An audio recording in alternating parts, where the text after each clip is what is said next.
Assalamualaikum warahmatullahi wabarakatuh. Kembali lagi dengan saya Rasul Akmal di channel Corona Tour Guide.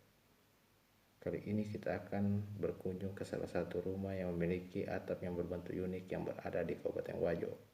Rumah ini berada di Jalan Latandri Bali, tepat berada di sebelah timur Soraja Malangga, atau berada di sebelah barat SMP Negeri 1 Sengkang. Rumah dibangun pada tahun 1940-an, zaman pendudukan Jepang.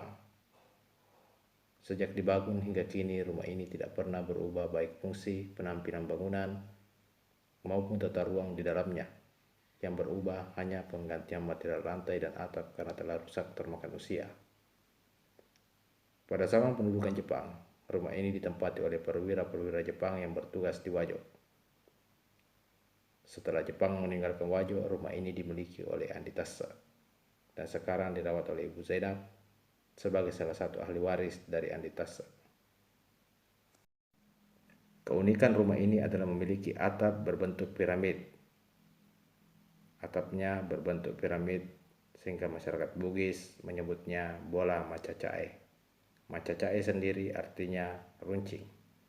Kalau dilihat dari jauh, memang rumah ini kelihatannya memiliki atap runcing.